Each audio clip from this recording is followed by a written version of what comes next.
How's it going, everybody? This is Rob Novakast back with another episode review for you guys. And with this one, we'll be talking about Invincible's episode 5. And I gotta say, this show keeps getting better and better. For the most part. So far, I'm pretty much liking it. But I guess to talk about this particular episode point by point, or at least just some of the major points, we see a little bit of the villain that Invincible, or Mark, fought off against in the first episode. The guy that was completely covered in stone, who is, or calls himself Titan. And inevitably, we kind of see a little bit of his background, that apparently he was working for a villain, but to a degree was doing it reluctantly, so that way he can, make sure he could care for his family.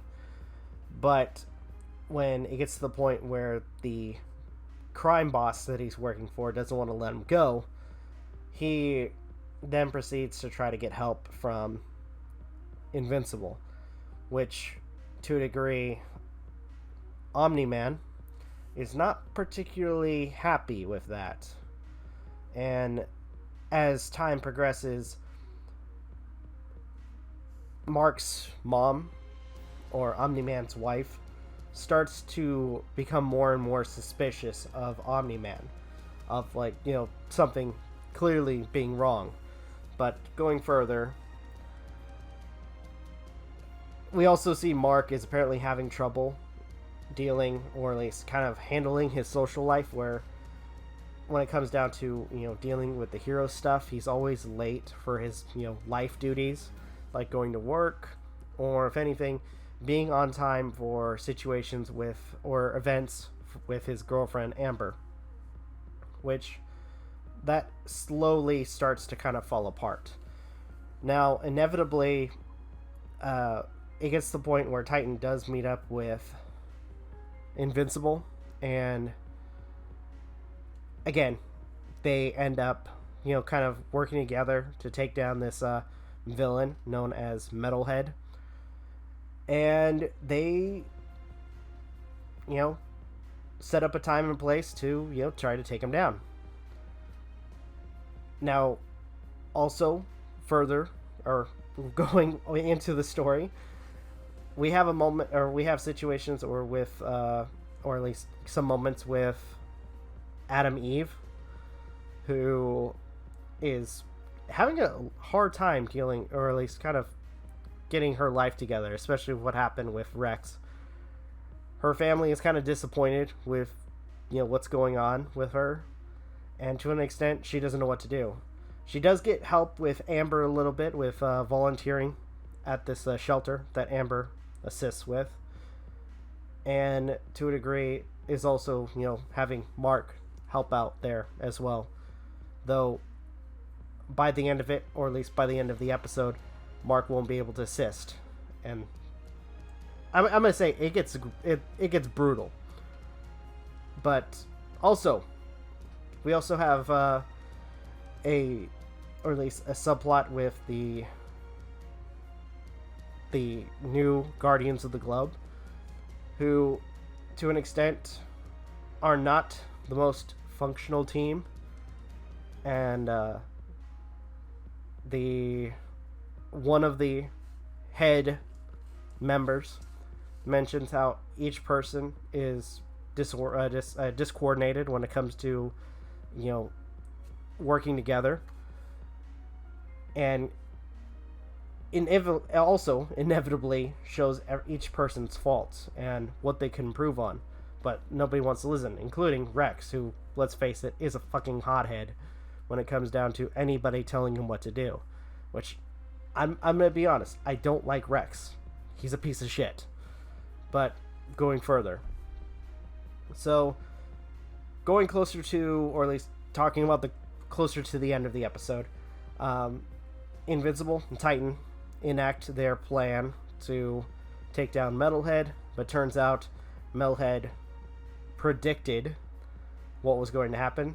And apparently one of the jobs that Titan did for Metalhead was acquire this chip, which apparently uses I think it was like I think he said quantum probability, meaning he can predict or see predictions of possible events, which honestly, having that sort of feature would kind of suck. But anyways, so inevitably Metalhead knew that they were coming and that they were going to attack him, and he proceeds to hire a bunch of villains, which are pretty tough and to an extent are too much for Titan and Invincible to handle.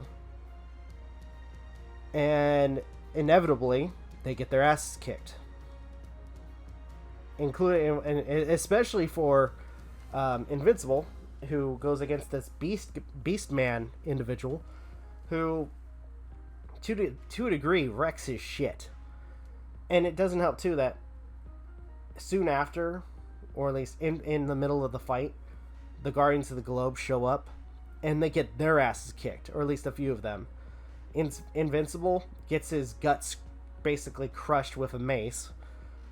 One of the older members gets basically thrown around and his hand crushed. Monster Girl, unfortunately, gets her skull crushed. And it's basically... and by the end of it, and I will admit that this is like the one point where the members start actually working together. Where after seeing 3 of their members, or at least 2 of their members, because let's face it, Invincible is not a member yet. All of their members, like basically battered and broken, they proceed to work together to take down the smaller guys. And the beast guy, I guess, after, somewhat feeling pleased or displeased by, how much this wasn't a challenge for him, he proceeds to run away. Which, honestly, is kind of screwed up. But whatever. So, he runs away. The other villains are defeated. Metalhead is captured. As well as Invincible. I think his name was Black Adam. I can't remember. I don't think that's what his name was. It was Black something. But him and Monster Girl are taken to basically to the hospital because of how much damage the one guy did to him. And to a degree, the episode kind of ends there, especially with for the last moments we see Eve helping Amber and getting the call about, more likely getting the call about the hospital. Also, apparently, another thing too is they're testing, they took a sample of Mark's blood, and they're trying to see if there are any weaknesses to Vetramites, which so far it seems like they can't find anything. But either way. Also, one subplot that I failed to, or almost failed to bring up. So the Mahler brothers are together again, or at least the one guy or clone, whichever, is with their clone, and Robot shows up to try to get them to, create a clone. What the clone is going to be used for, I don't know, but either way, there's that subplot. So, all in all, interesting episode, very brutal towards the end, but in the way, really good. But, alright. Other than that, I don't think I have anything else I can talk about. So I think I'm going to go ahead and end the video here. Thank you guys so much for watching. Really appreciate it. If you guys can, please leave a like, comment, share, subscribe, all the good stuff. If you guys want to follow us on social media, links are in the description down below. As well as check out our daily content and the weekly podcast. With that being said, this is Novakast signing off. Have a good one. Take care, and I'll see you guys in the next video.